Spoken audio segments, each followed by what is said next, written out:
Hello મિત્રો, આપણે શીખીશું કે વોર્નિંગ સ્ટ્રાઇક કેવી રીતના હટાવવાની છે. એટલે કે સ્ટ્રાઇક પ્રથમ નંબરમાં સ્ટ્રાઇક આવે છે તેને કેવી રીતના હટાવવાની છે. મિત્રો, આ તમે સ્ક્રીનની અંદર જોઈ રહ્યા છો તે મિત્રો ચેનલ ઉલ્લેખનો તમે જોઈ રહ્યા છો તે જ મિત્રો આપણે ખોલીએ છીએ ક્રોમની અંદર તો તમને આ સ્ટ્રાઇક બતાવે છે. તો તેને હટાવી કેવી રીતના તો હું તમને લાઈવ પ્રૂફ સાથે બતાવીશ. તમે વિડીયોની અંદર બનાવી રહેજો.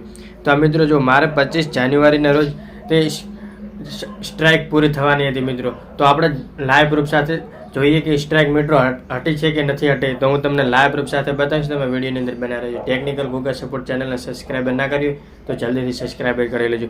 મિત્રો આ તમને ખોલશો એટલે મિત્રો તેને એક ફોર્મ ભરવાનું આવે છે. તો હું તમને લાઈવ પ્રૂફ સાથે બતાવીશ. તો મિત્રો આ ચેનલોનું ઉલ્લંઘનો છે તે મિત્રો આપણને કેવી રીતના કોઈ દિવસ દેખાય જ નહીં મિત્રો. તે કેવી રીતના કરવાનું છે તો હું તમને લાઈવ પ્રૂફ સાથે બતાવીશ. તો મિત્રો તો આપણે ક્રોમની અંદર જઈએ છીએ. ક્રોમ ઓપન કરવાનું છે મિત્રો. તમારે ક્રોમ ઓપન કરશો એટલે યુટ્યુબ વાળું આઇકન છે તેના ઉપર આપણે ક્લિક કરવાનું છે. તો મિત્રો YT સ્ટુડિયો ઓપન થશે ક્રોમની અંદર. ને મિત્રો તમારે આ લોગો બતાવે છે આ ખૂણામાં સાઈડમાં તેના ઉપર આપણે ક્લિક કરવાનું છે. આ લોગો દેખાય છે તેના ઉપર ક્લિક કરશો મિત્રો એટલે મિત્રો તમારી ચેનલ જુઓ તેના ઉપર આપણે ક્લિક કરવાનું છે. તેના ઉપર ક્લિક કરશો એટલે ચેનલને કસ્ટમાઇઝ કરો તેના ઉપર આપણે ક્લિક કરવાનું છે. તેના ઉપર ક્લિક કરશો એટલે YT સ્ટુડિયો ક્રોમની અંદર ઓપન થશે મિત્રો.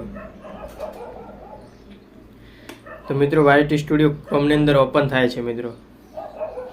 ત્યાં સુધી ટેકનિકલ ગૂગલ સપોર્ટ ચેનલને સબસ્ક્રાઈબર ના કર્યું તો જલ્દીથી સબસ્ક્રાઈબર કરી લેજો મિત્રો. તમને ગુજરાતીની અંદર માહિતી મળશે મિત્રો. તો મિત્રો તમારે આ પેજ ઓપન થાય એટલે મિત્રો આપણે ચેક કરીએ કે હું તમને ઝૂમ કરું છું મિત્રો. ઝૂમ કરો એટલે મિત્રો તમારે આ જો લોગાની નીચે છે તેના ઉપર આપણે ક્લિક કરવાનું છે.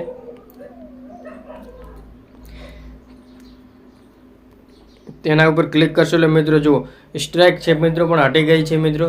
તો તેને કેવી રીતના કરવાનું છે તો મિત્રો હું ડિસ્ક્રિપ્શનની અંદર લિંક આપી દઈશ. તેના મેં આપણે વિડીયો બનાવેલો છે મિત્રો. તો મિત્રો તમારે તે વિડીયો જઈને જોઈ લેવાનો છે ને તે રીતે ફોર્મ ભરી લેવાનું છે મિત્રો. તો માહિતી મિત્રો તમને કેવી લાગી કોમેન્ટ કરજો.